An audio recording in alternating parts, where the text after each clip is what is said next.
प्रतिभान सिंह की हालत की है दिल्ली पुलिस ने। देख रहे हो दिल्ली पुलिस की तानाशाही, देखो ये स्थिति है। हम आजाद भारत में हैं कि गुलाम भारत में हैं? सिर्फ इस देश में उन लोगों को आंदोलन करने की हंगामा खड़ा करना मेरा मकसद नहीं, तस्वीर बदलनी चाहिए। दोस्तों नमस्कार, मैं उमेश गौतम, समग्र प्रदेश समाचार से बात करते हैं दिल्ली के जंतर मंतर में हो रहे आंदोलन की। यूजीसी रोल बैक को लेकर सवर्ण समाज आंदोलन में।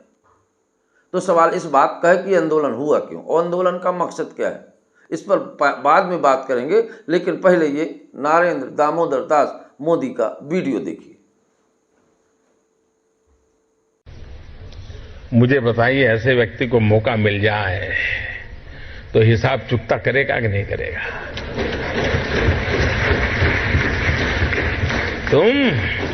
तुम मुझे पानी नहीं भरने देते थे, तुम मुझे मंदिर नहीं जाने देते थे, तुम मेरे बच्चों को स्कूल में एडमिशन देने से मना करते थे।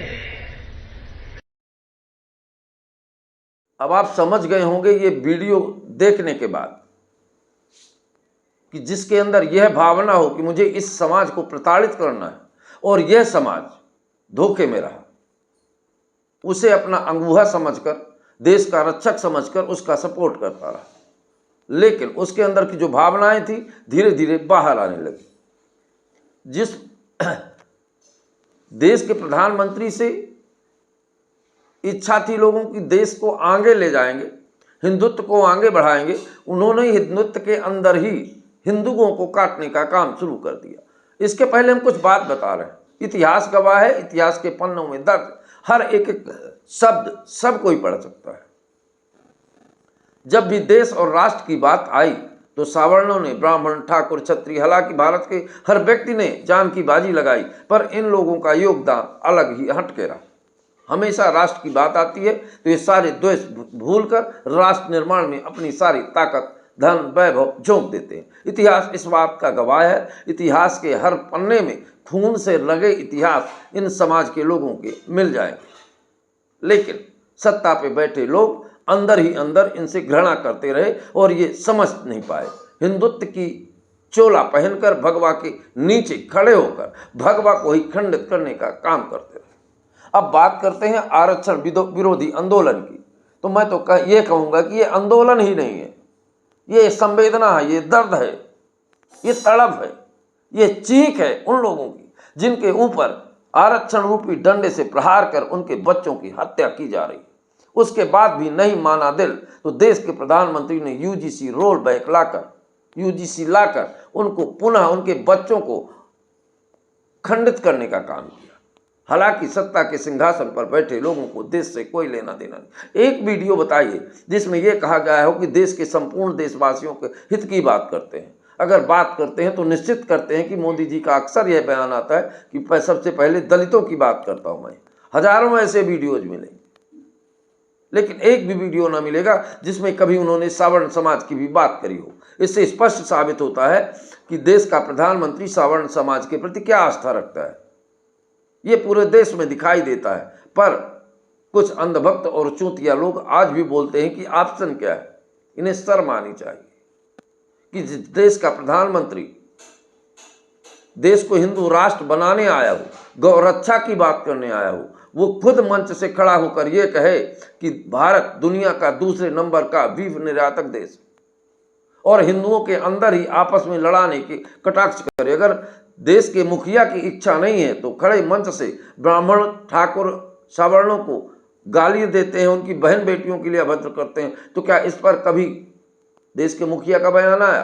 अगर यही बात कोई दूसरे वर्ग के लिए हो जाए तो नंगा नाच, रंडी नाच शुरू कर देते हैं। तो इसे क्या कहें? ये निश्चित तौर पर सही है और होना भी चाहिए। अब यह आंदोलन नहीं, अपने बच्चों के भविष्य के लिए एक चीत्कार है, एक आवाज है, एक दर्द है, एक संवेदना है। वो रो रहे हैं, आंदोलन नहीं कर रहे हैं, चीख रहे हैं, तड़प रहे हैं। उनके ऊपर जो आरक्षण रूपी कहर है, आरक्षण दिया था कमजोर व्यक्ति को संरक्षित करने का, तो आज कमजोर व्यक्ति को संरक्षित नहीं किया जा सकता। जो कई वर्षों से कलेक्टर हैं, एसपी हैं, विधायक हैं, मंत्री हैं, आज उन्हें आरक्षण की जरूरत क्या है? और क्या सवर्ण समाज में लोग गरीब नहीं हैं? हम आरक्षण के विरोधी नहीं हैं, पर इस बात को सत्यता के साथ मानते हैं कि आरक्षण उन्हें दिया जाए जिनको जरूरत है। और उन दलित भाइयों के साथ भी अत्याचार है, गरीब भाइयों के साथ भी अत्याचार है, जो उनके ही जात के बड़े और धनाढ्य लोग उसका लाभ लेते हैं, और वो जीरो की लाइन में खड़ा व्यक्ति कभी आरक्षण का लाभ नहीं पाता। और मोदी जी इस बात के समर्थक हैं। सुप्रीम कोर्ट ने कहा था कि क्रीमी लेयर लाया जाए, मोदी जी ने कहा हम क्रीमी लेयर नहीं लाएंगे। वो जानते हैं इससे गरीबों को लाभ मिलेगा। अब वो वास्तव में गरीबों को लाभ नहीं देना चाहते, केवल कहना चाहते हैं। तो यह आंदोलन नहीं, एक आवाज़ है, एक चीत्कार है, एक दर्द है, एक संवेदना है। तो इसे आंदोलन ना कहें, इसे दर्द की संवेदना कहें। हो गई है पीर पर्वत सी पिघलनी चाहिए, अब कोई नई गंगा निकलनी चाहिए, और वो निकलेगी, क्योंकि समय बदलता है और सत्ताएं बदलती हैं, विचार बदलते हैं और लोगों की सोच बदलते हैं। पर एक बात, सबसे पहले देश, उसके बाद सारे आंदोलन, सारी बातें। हम तो यही कहेंगे कि सारे देशवासियों को सबसे पहले राष्ट्र निर्माण में बात करें, राष्ट्र के विचार में बात करें। राष्ट्र महत्वपूर्ण है, और देश के प्रधानमंत्री से भी आह्वान करते हैं कि राष्ट्र की बात करें, देश की बात करें। केवल बांटना ही अगर राजनीति है तो थूकता है समग्र प्रदेश। दोस्तों नमस्कार।